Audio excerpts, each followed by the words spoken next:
friends, how are you? Welcome again to my channel, and today I'm going to bring another informational and useful video for you.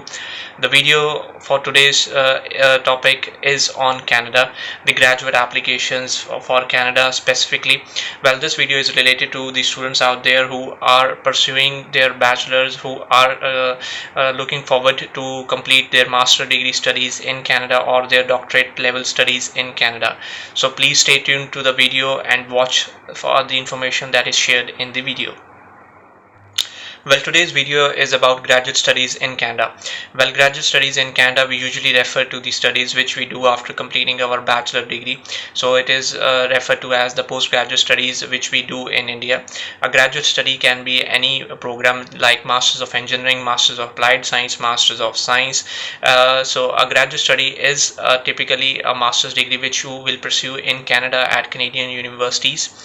Now, to apply to graduate studies in Canada, it's a very competitive process. Admission is on the basis of merit, and there are other criteria which are taken into consideration before finalizing an application.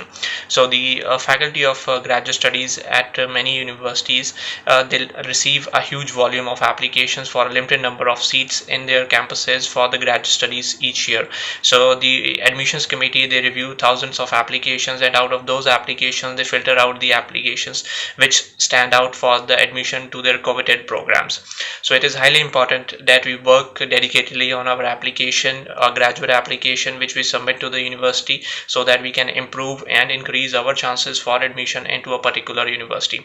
So I'm going to present you and give you a checklist of documents which you should prepare and submit along with your complete application to a university, and this would definitely help you to make a successful application to the universities, because it will be a complete application package.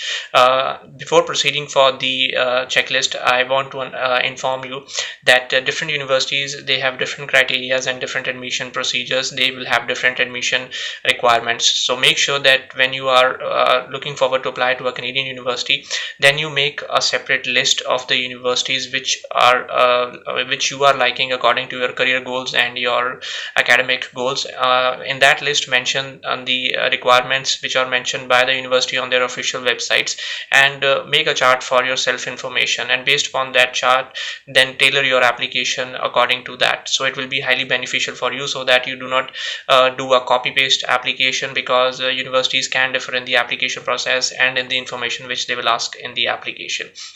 So let's begin the video, and let's begin the first requirement on the checklist. So the first requirement for a graduate application is your academic information, and hence your academic documents. So academic documents, usually universities, they ask for your post-secondary documents, that is your bachelor degree transcripts, bachelor degree mark sheets, your degree certificates. You can submit provisional degree certificates as well if you are yet to receive your degree. So these documents, you have to color scan your academic documents in PDF and upload to the university application system.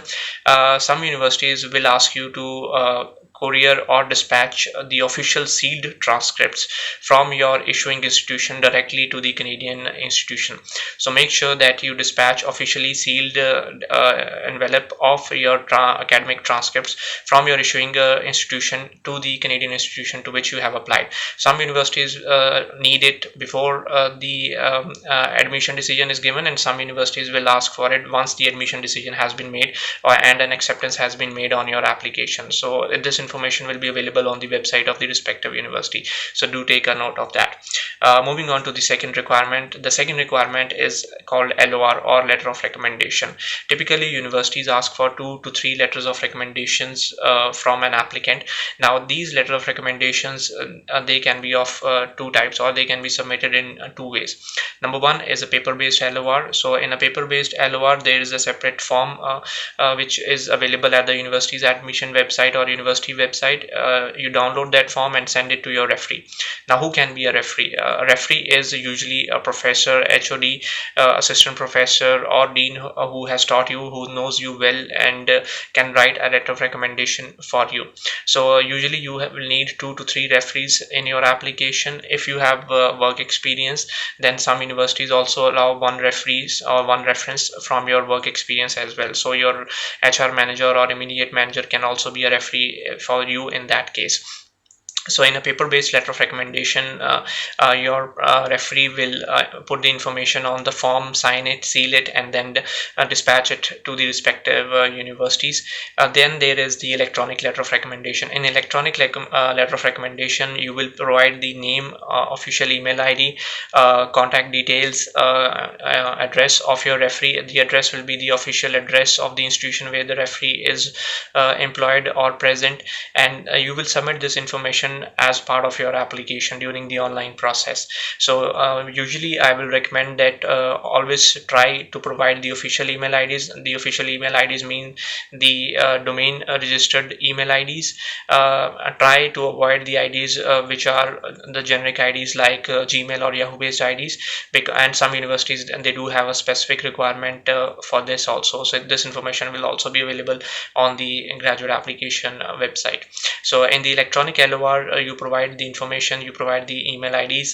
The university system, it sends an email to the referee. The referee opens up that email. There will be a link. Once he or she clicks on that link, then there will be a pop-up. Then there will be a form which he or she has to fill and submit to the respective university. Also, there can be an option to upload a pre-filled letter of recommendation on the letterhead. So it will vary from university to university. Now moving on to the third requirement. The third requirement is a resume or CV. So make sure that you prepare a very strong and detailed CV which should highlight your academic achievements, your extracurricular achievements, your project achievements, what projects you have done. If you have work experience, then mention your work experience, roles and responsibilities, and what are your key skills. So a typical resume is good enough if it is of 3 pages. So work on your resume and make a very detailed and a focused resume. Moving on to the requirement number 4. The requirement number 4 is statement of intent or statement of purpose or personal essay, as it may be called. So usually a 2-page statement of purpose or statement of intent is required with your graduate application. In the statement of intent and statement of purpose, you will mention about that why you want to go into this program, what is so unique about this program that you like, why are you choosing this particular university, what have you achieved in your academic career so far, what makes you a good match for this program, what you are looking forward to achieve from this program, and what are your career and future goals. So make sure that you mention your statement information in the statement of purpose in a structured and properly formatted manner. So SOP has to be properly formatted, and do a spell check on your SOP as well, so that there are no grammatical errors on the statement of purpose. Number 5 is the standardized testing. Now, by the standardized testing, you can have English proficiency results. English proficiency can be given in the form of IELTS. It can be given in the form of TOEFL.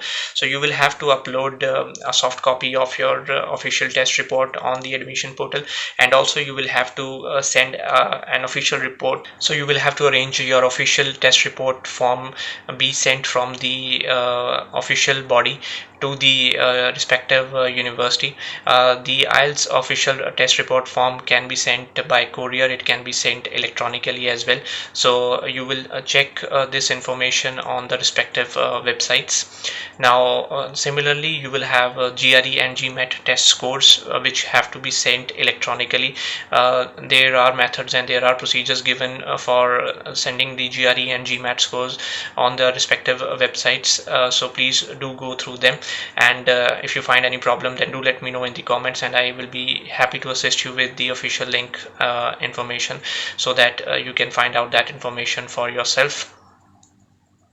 In your application, do include your extracurricular certificates. So your extracurricular certificates can be your participation in sports activities, your participation in leadership or management activities.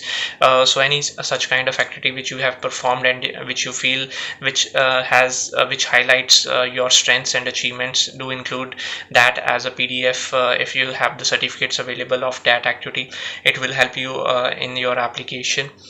Next requirement which you can add into your application is a passport. So include a passport copy with your information with your application. Moving on further, if you have done any research publications or you have published papers, then do include that information, and include your research papers with your application, so that it can give a glimpse about your research expertise and research abilities to the university. It will really help you if you are applying to the Masters of Applied Science programs and Masters of Science programs. So Master of Science programs, they usually are thesis based programs and research based programs. So your research capabilities, if highlighted properly, will help you to go through the admission cycle and admission process of the university. If you have attended any conferences or seminars during your academic or work experience cycle, include those top rated conferences and seminars, certificates and proofs with your application. Keep a color scan of the documents like academics, IELTS, passport, extracurricular certificates, because during the online application you will be asked or required to upload them. Each university tends to have an application fees which is mentioned on the graduate studies website or the university website itself. There can be some exceptions to this rule, but usually most of the universities, they have a typical application fees in the range of 100 Canadian dollars to 160 Canadian dollars. So have a credit card ready with you when applying online, because you will need to pay the application fees. An application will only be considered as submitted when you have paid the application fees.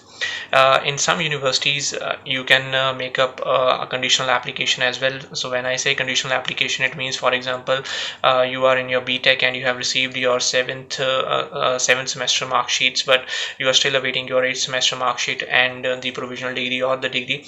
Then if the university allows it, then you can submit a conditional application to the university and then can provide them the eighth semester mark sheet and the degree once you receive those documents from your university. So I'm hopeful that this information will be highly useful for you and beneficial for you when you will be applying for your graduate programs at the top ranked Canadian universities. And I wish you all the success in your admission cycle and admission procedures for securing a position at your dream programs in Canada for your chosen and respective universities. Please do subscribe to my channel if you are watching this video for the first time. It gives a great support to me. Please do like, share and subscribe. Thank you so much.